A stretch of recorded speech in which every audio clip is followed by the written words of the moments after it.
As the parent of a child who is differently abled, I have held fast to some essential words of advice from a fellow social worker, Brene Brown. She advises mothers to talk to yourself like you talk to someone you love. Although I haven't always heeded these words, my hope is that my own motherhood story may inspire anyone parenting a differently abled child to talk to themselves more lovingly. Commitment, our theme for the month, is also a parenting essential, whether or not one's child is differently abled. And yet, for parents like me, whose child is also transgender, more about that later, commitment takes many forms. Merriam-Webster defines it as something pledged or the state of being emotionally impelled, which captures well my own sense of the term. For the commitment I have come to know is both a pledge and an emotional force. In considering my own journey as a parent, commitment through challenging times, combined with persistence and unconditional love, has been my guiding light. My journey into parenthood was less than traditional. I found myself in my 40s, partnerless, but with the desire and determination to be a mother. So I explored the possibilities of adoption. Practical considerations and my own Eastern European ancestry pointed me toward Russia. Adoption is not for the faint of heart, and adopting in a foreign country less so. Nonetheless, after over a year of applications and receiving the call from the agency, I traveled with my parents to St. Petersburg to bring home my 7-month-old. The moment Tasha was placed in my arms, we looked into each other's eyes and both broke into wide grins. It was amazing. We were meant to be together, and my heart opened in a way I have never known. The same night I first held my baby, I got food poisoning. I can honestly recommend not eating meat in Russia or anywhere that appears to have a green sheen to it. My lovely mother initially thought that I was just nervous. Without going into details, she soon realized that I was very, very sick. I was so sick, in fact, that I didn't register who it was that she brought into our hotel room. But my mother, who had never traveled to another country and who spoke no Russian, disappeared and came back with the doctor. When I think of this incident, I am struck by my mother's commitment, persistence, and love. My mother referred to herself as a practicing SSM. Before you get the wrong idea, to her, this meant self-sacrificing mother. When her children were in need, she thought only of them. Although my mother and I disagreed on many points, her example of unconditional love combined with persistence and commitment remains my gold standard. Through infancy and toddlerhood, Tasha appeared to be moving through developmental stages, but with delays. I expected gaps based on fraught birth circumstances and an orphanage environment far less than ideal. I found services which I hoped would counteract the impediments I'd anticipated. However, increasingly, worries arose about the extent of delays, which included problems with walking and with engaging with peers. Eventually, the preschool they were in strongly suggested an evaluation. The first of many experts I sought out diagnosed a nonverbal learning disability. The delays in walking and balance pointed to long-term challenges with coordination. The difficulties in negotiating social interactions meant friendships would be hampered. With that new understanding, I had to absorb the hard fact that my child's physical and social challenges were not merely temporary setbacks. So I did what any parent does when hearing such a diagnosis. I cried. A grief that includes denial, anger, bargaining, depression, and acceptance is familiar to parents of differently abled children. And it's a grief that can recur and emerge unexpectedly throughout the phases and transitions of our children's lives. For instance, an unexpressed sorrow can surface at the same time I celebrate with a friend over an accomplishment of his typically developing child, a scored goal, college acceptance letters. So it is that in feeling the loss of missed experiences such as these, I ultimately am letting go of expectations and hopes that I didn't realize I'd had. Just to explain a bit, a nonverbal learning disability is thought to be associated with the white matter of our brains.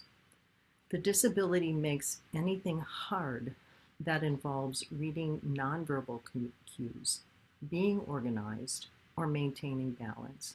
It makes math impossible. Figuring out subtleties in communication and participating in sports are very, very difficult. Special education teachers, occupational therapists, speech-language therapists, nutritional consultants, neurodevelopmental psychologists, physical therapists, and various other professionals became part of our world. Some of these folks were one-off encounters. Some were year-long connections. Others were far lengthier relationships. Learning the language of the disability world was important to becoming an advocate. This language learning continues as we move into securing other support systems for young adults. Joni Calum captured this challenge so perfectly in her song, Learning Legalese. A more recent part of my parenting journey entails having a child who is transgender. I adopted Tasha, who became Jason, and is now chosen Alexander as his name. The amazing part about parenting a child who is differently abled and transgender is how much you are able to learn and grow. Hard-won learning is also learning worth celebrating. I have a child who is open-hearted, accepting, and who works very hard to achieve continual steps towards independence. He has a great sense of humor, has insights into his strengths and challenges, and possesses an amazing memory and a love of country music. Confidentially, I have to tell you that we do not share the love of country music, but as a good mother, I have taken Alexander to Nashville and to many local country music concerts.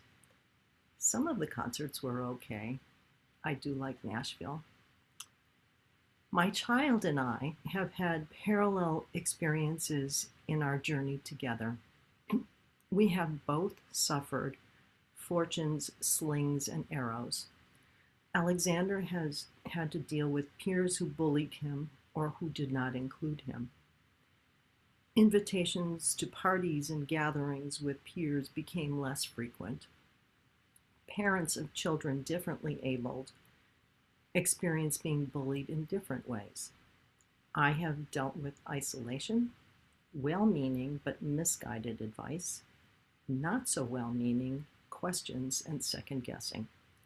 It's searing to hear a teacher suggest that maybe a field trip might not be a good idea since it might be too challenging.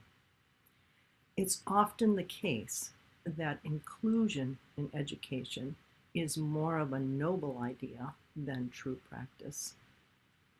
I have had to manage my own self-doubt and guilt over what I did not know.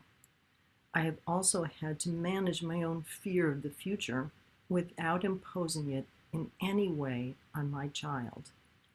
Fears continue about people taking advantage or hurting him because he does not read social cues well. Understanding when someone might be kidding and not being intentionally mean can be confusing. It has meant thinking about situations and being explicit and concrete about harmful possibilities in discussions with him. Alexander has found many friends who accept him for who he is. I feel blessed to have friends and a community that have been a lifeline. Friends who have not said, "Wow, you must be a saint," but "Wow, that must have been tough," or "Whew, that was a lot of work." Friends who have stepped up to be with Alexander so I could take a trip. I am so grateful. Commitment to parenting a differently abled child is needed at many levels. Commitment to protecting my child from other children and adults who may actually be mean. Commitment to finding the right resources and services to help him be the best he can be. Commitment to myself to stay healthy and find the financial and emotional support needed to care for a child differently abled. Commitment sometimes to just showing up and trusting that showing up may be all that is available at that moment, and it has to be enough. Persistence is needed at the same time. Persistence in learning everything possible about the disability, attending multiple workshops on NLT, reading books on brain development, social thinking, and educational law. Persistence to continually finesse the delicate balance between knowing when to support your child and knowing when to push a bit. Persistence always with educators, helpers, service providers, and family members to help inform them, all the while maintaining alliances so my son could be understood and get what he needs. No mean feat. Persistence also to continually work on patience, acceptance, and maintaining hope and a sense of humor. Patience when hearing the same story for who knows how many times, because those with NLD are considerable repeaters. Acceptance for who my child is right now without any comparison to anybody else, and hope for continued growth and for people who will be there for him when I cannot. But key to this triad is unconditional love. Without love, commitment and persistence can be quite misguided. We have certainly seen lots of examples of the destruction that commitment and persistence without love can engender. Love makes the tribulations that are part of this journey a spiritual one. Maya Angelou said, "Love recognizes no barriers. It jumps hurdles, leaps fences, penetrates walls to arrive at its destination, full of hope." The opening in my heart when my son and I first saw one another continues to be part of that hopeful anchor and guide. Commitment paired with persistence and unconditional love is a formidable combination. Each of these components need both expansion and appreciation to advance healthy relationships and on a spiritual journey. And in times of challenge, these components always need to be combined with talking to yourself with love. May it be so.